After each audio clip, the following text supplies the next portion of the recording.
Lalo yan. Dahil nga peke na yung dokumento, mga ka-GPnatics, yan ang pag-uusapan natin. Sabi ko nga rito, si Marcoleta ay maaaring madisbar. Bakit?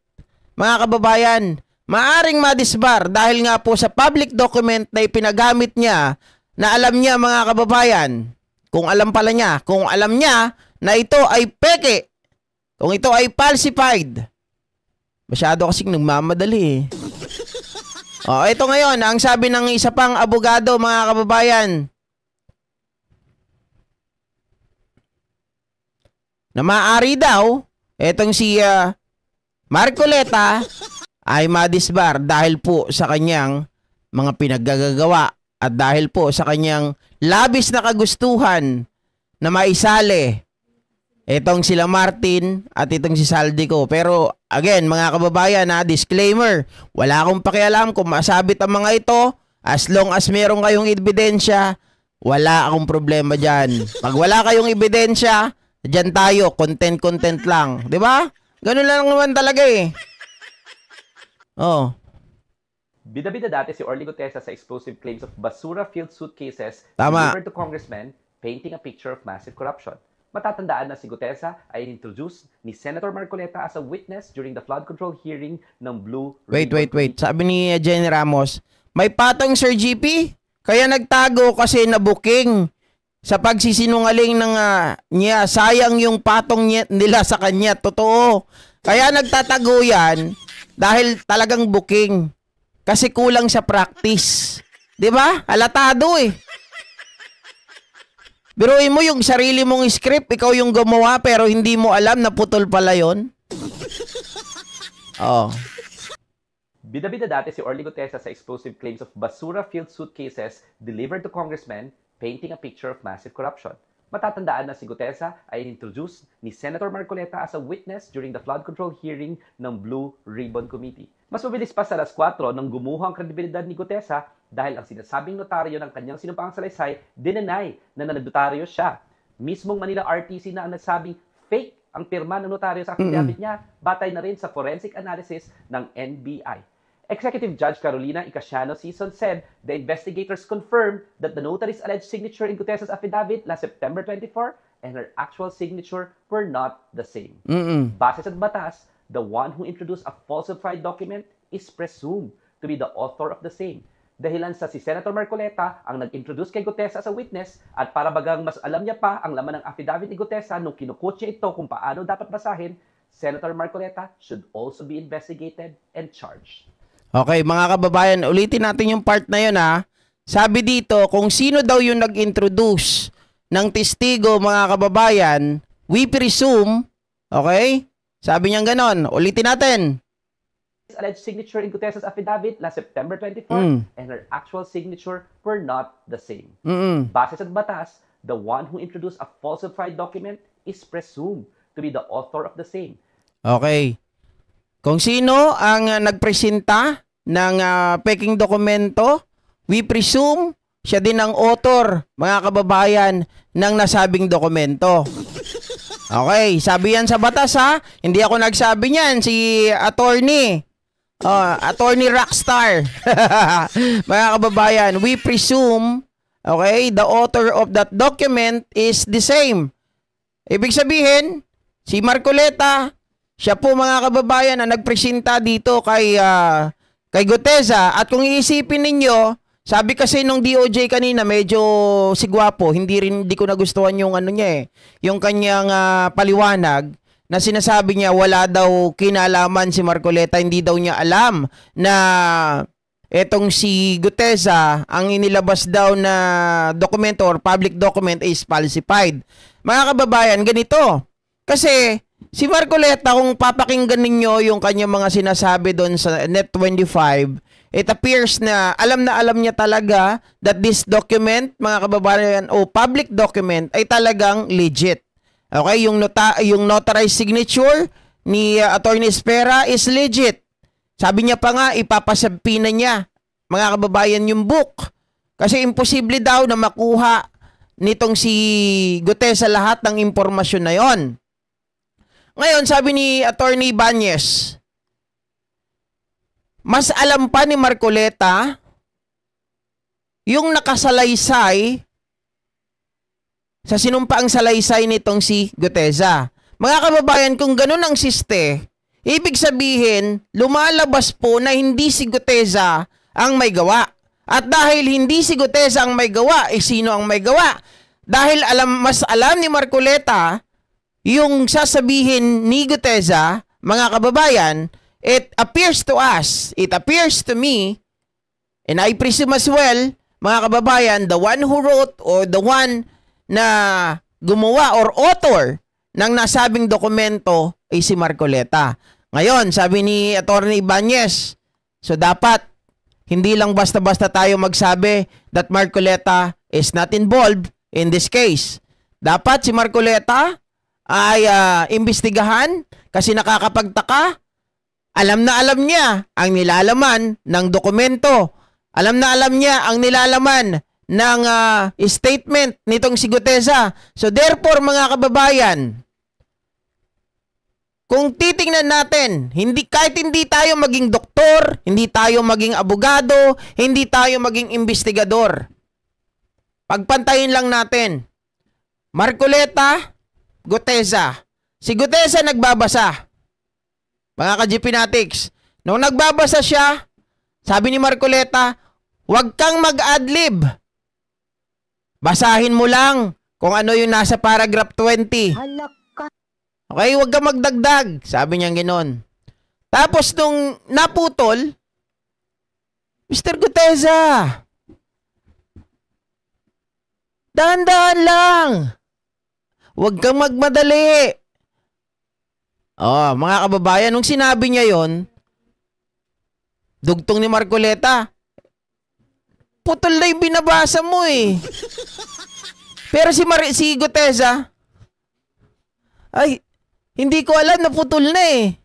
Diba, mas alam ni Marcoleta, mga kababayan, yung sasabihin ni Guteza. Sabi ng mga DDS, kasi naman, ang original na kay Marcoleta. Okay?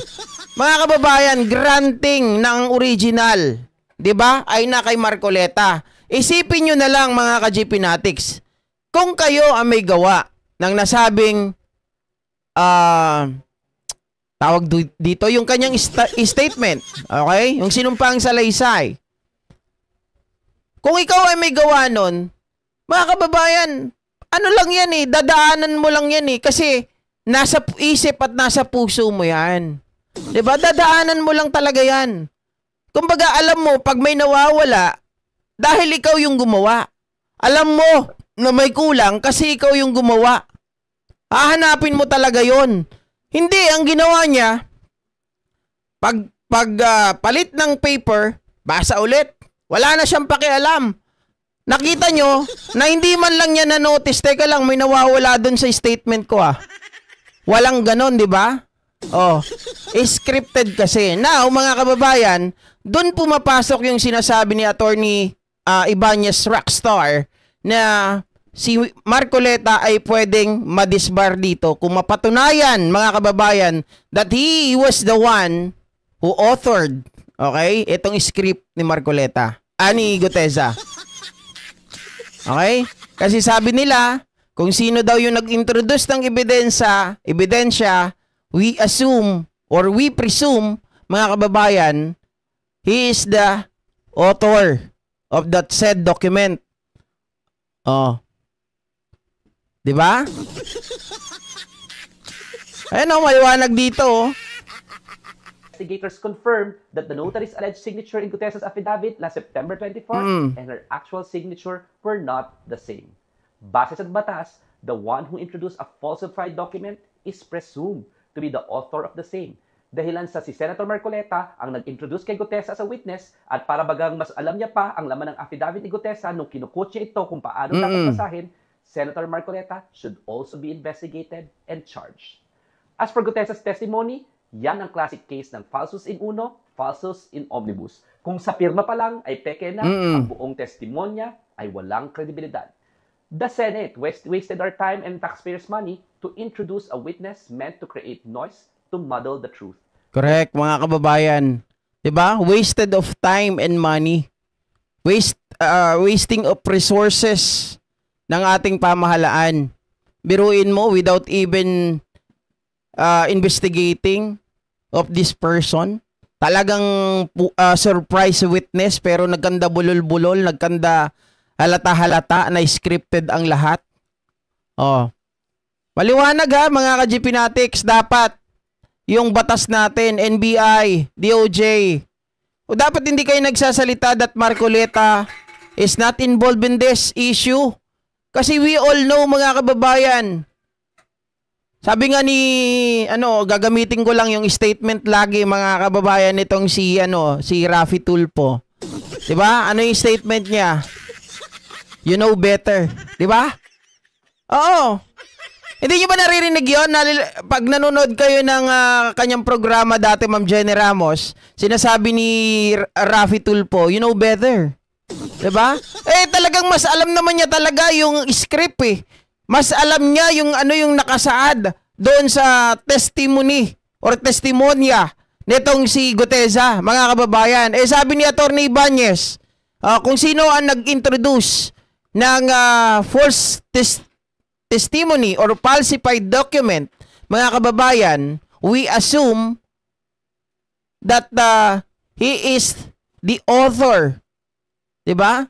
He is the author of that said document. Oh. Ayan, sa mga hindi nakaabot, ulitin ko lang. Sige.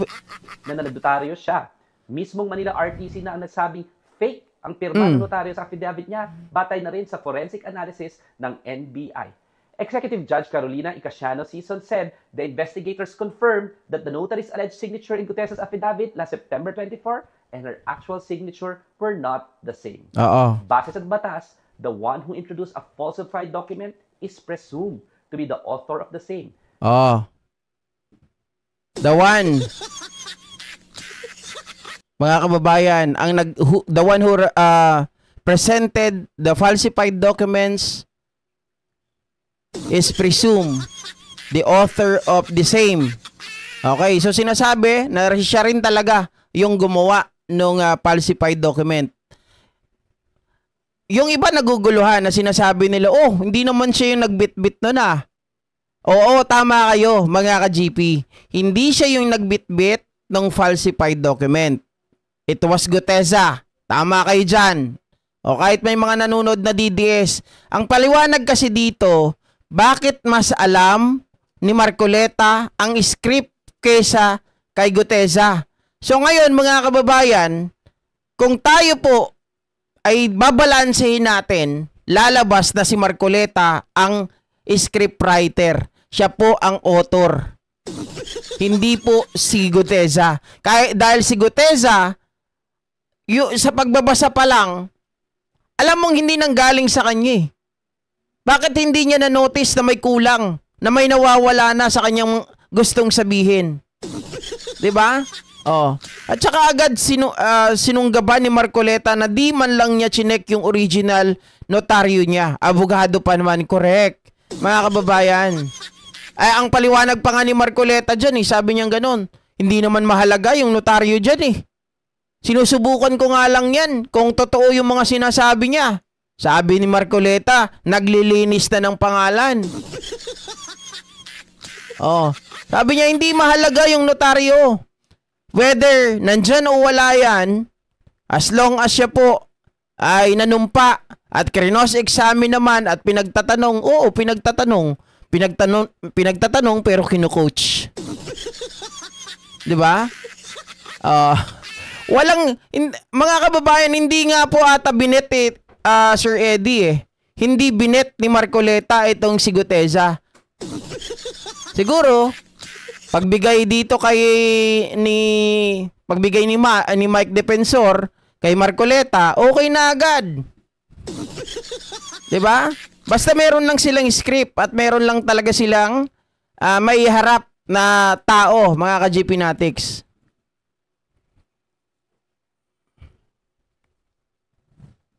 Ngayon, booking. Ayan yung tinatawag na falsus in unus, falsus in omnibus. Sa makatuwid mga kababayan, dahil nga pagsisinungaling yung ginawa ni Gutesa sa simula pa lang. So para sa akin, para din sa mga ibang legal luminaries, ang mali ng una ay mali na hanggang dulo. 'Di ba? Hindi mo na pwedeng paniwalaan, yung credibility niya na ibagsak na. Pag pinaniwalaan pa yan, ipa yung mga naniniwala dyan sadyang tangi. Ay, Mama Nagari, shoutout sa'yo ha. Ayun. Yari ka ngayon, Marcoleta. Sana may magsampa ng disbarment case against you. Diba? Tsaka dapat maimbestigahan ka din. Lalong-lalo na itong si Gutesa ay nawawala. At hindi totoo, mga ka-GPnatics, walang lumalabas. Kagaya ng sinasabi ni Marcoleta na may patong ito na 5 milyon sa ulo, ay wala naman pong balitang ganyan. Nagtataka ako, ang police, ang Navy, di ba? Ang Armed Forces, wala po silang alam na may patong sa ulo itong si Gutesa. Bakit si Marcoleta? Alam na alam niya. Di ba? Oh. At saka iharap nyo yung sinasabi nyo na nahuli ng Philippine Marines, mga kababayan, or ng Philippine Navy na nagmamatsyag dito kay Gutesa. Sabi nga ng Philippine Navy, wala yan dito. So paano mangyayari na may nahuli na isang tao, mga ka-GPnatics, na umaaligid para i-casing itong si Gutesa? Kung wala naman daw doon. So sa makatuwid, may nagsisinungaling dito. It's either Navy or it's either It's either Navy nor Mike Defensor, 'di ba? Ganun lang 'yon, mga kababayan. Nakachamba ba sa live ko? Maraming salamat. Oo nga, mabuti nga hindi ko pinutol. Kasi kanina nababad trip na ako hindi niyo ako naririnig sa mic, 'di ba? Kanina. Oh, yung keyboard ko ngayon, wala, hindi umiilaw. Walang connection. Hindi ko magamit. Diyos mio. Alam na ni Marcoleta kasi nasa poder niya si Orly. Yun lang yun. Maaari, nasa kanya talaga.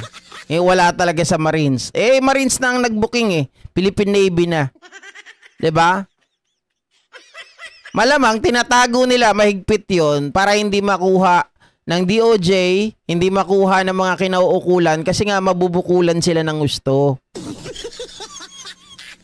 Pag umamin yun, yari sila, mga ka-GPnatics. Oo. Baka siya nagpatong sa ulo. Sino si Marcoleta? Okay, ito naman ang pag-usapan natin, mga kababayan.